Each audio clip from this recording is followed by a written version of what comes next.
നിയാസ്, താങ്കൾ വേണമെങ്കിൽ ലക്ഷങ്ങൾ വരുമാനമുണ്ടായി ഒരു സ്ഥലത്ത് ഇങ്ങനെ സുഖമായിരിക്കേണ്ട ഒരാളാണ്. പക്ഷേ ഒരു സംരംഭത്തിലേക്കാണ് ഇറങ്ങിയത്. ഗ്രോത്ത് ഫാദർ, അതിൻ്റേതായ ചലഞ്ചും ഉണ്ട്. കാരണം താങ്കളൊരു സംരംഭകനാണ്. Why entrepreneurship? ഗ്രോത്ത് ഫാദർ ഞാൻ സ്റ്റാർട്ട് ചെയ്യുന്നത് ഒരു ഡിജിറ്റൽ മാർക്കറ്റിംഗ് ഏജൻസി ആയിട്ടല്ല. പകരം ഗ്രോത്ത് ഫാദർ ഞാൻ സ്റ്റാർട്ട് ചെയ്യുന്നത് ഗ്രോത്ത് ഫാദർ ക്യാപിറ്റൽ എന്ന് പറയുന്ന ഒരു വലിയൊരു ഇനിഷ്യേറ്റീവായിട്ടാണ്. അപ്പോൾ അതിൻ്റെ ഒരു പാർട്ടിലുള്ള ഒരു സെക്ഷൻ മാത്രമാണ് ഗ്രോത്ത് ഫാദർ എന്ന് പറയുന്നത്. വേറെ ഒന്നുമില്ല, ഒരു 8 to 10 കോടിയൊക്കെ ആനുവൽ ടേൺ ഓവർ ഉള്ള കമ്പനികളെ 100 crores എത്തിക്കാനുള്ള ഒരു ഒബ്ജക്റ്റീവ്. അത് 2 ഏരിയയിലാണ് നമ്മൾ ഇൻവെസ്റ്റ് ചെയ്യുന്നുണ്ടാവുക, മാർക്കറ്റിങ്ങിലും അതേപോലെ ടെക്നോളജിയിലും. ഈ 2 ഏരിയയിൽ ഈ പറയുന്ന എമൗണ്ടിൽ ടേൺ ഓവറുള്ള കമ്പനികളിൽ നമ്മൾ പുറത്തുനിന്ന് ഫണ്ട് കണ്ടെത്തി ഇവരിൽ ഇൻവെസ്റ്റ് ചെയ്ത് ഈ 2 ഏരിയയിൽ മാത്രം ഇൻവെസ്റ്റ് ചെയ്ത് അവരെ നെക്സ്റ്റ് ലെവലിലേക്ക് കൊണ്ടുപോവുക എന്നുള്ളതാണ് ഒബ്ജക്റ്റീവ്. സോ അതൊരു വലിയ വിഷനാണ്. ആ ഒരു വിഷനിലേക്ക് എത്തുക എന്നുള്ളത് തന്നെയാണ് എൻ്റെ ഒരു അൾട്ടിമേറ്റ് എയിം.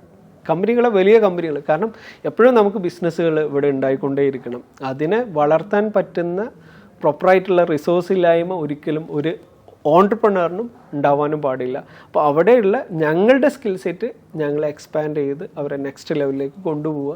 അങ്ങനെ ഞങ്ങൾ ഇപ്പോഴും തന്നെ അങ്ങനെയുള്ള സ്റ്റോറീസ് ഡെവലപ്പ് ചെയ്തുകൊണ്ടിരിക്കുകയാണ്. ഏറ്റവും അടുത്ത് തന്നെ ഗ്രോത്ത് ഫാദർ ക്യാപിറ്റൽ ഒരു മുമ്പിലേക്ക് എത്തുന്നുണ്ടാവും. നിങ്ങൾ കേട്ടു നിയാസ് എന്ന ഈ യുവ സംരംഭകൻ്റെ സ്പാർക്കുള്ള കഥ.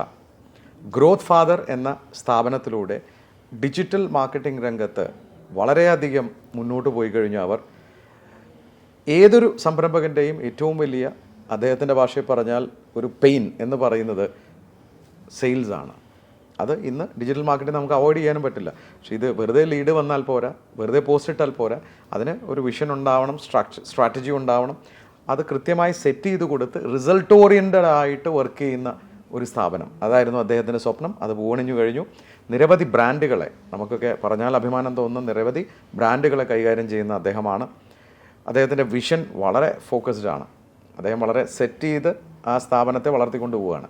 നിയാസ്, വളരെ ഇൻസ്പയറിംഗ് ആയിട്ടുള്ള സ്റ്റോറിയാണ്. വളരെ അടുത്തറിയുന്ന ഒരു വ്യക്തി എന്ന നിലയ്ക്ക് താങ്കളുടെ ഗ്രോത്ത് ഞാൻ നിന്ന് കണ്ടതാണ്. ഒരാളിൽ നിന്ന് 35ലേക്കുള്ള ഗ്രോത്തും ക്ലയൻറ്റിനെ ഹാൻഡിൽ ചെയ്യുന്ന വിധവും റിസൾട്ട് ഉണ്ടാക്കി കൊടുക്കുന്നതൊക്കെ പേഴ്സണലി എക്സ്പീരിയൻസ് ചെയ്തിട്ടുണ്ട്. അതുകൊണ്ട് തന്നെ വളരെ ആത്മാർത്ഥമായിട്ട് നിരവധി പേരെ താങ്കൾക്ക് ഈ രംഗത്ത് സഹായിക്കാനാവട്ടെ. താങ്കൾ കണ്ട സ്വപ്നങ്ങൾ പൂവണിയട്ടെ. താങ്കളോടൊപ്പം ഗ്രോത്ത് ഫാദറും വളരട്ടെ. എൻ്റെ വ്യക്തിപരമായ പേരിലും സ്പാർക്ക് ടീമും പാർട്ട്നേഴ്സും എല്ലാ പ്രേക്ഷകരുടെ പേരിലും താങ്കൾക്കും താങ്കളുടെ ഗ്രോത്ത് ഫാദറിനും എല്ലാ ആശംസകളും. Thank you sir. Thank you.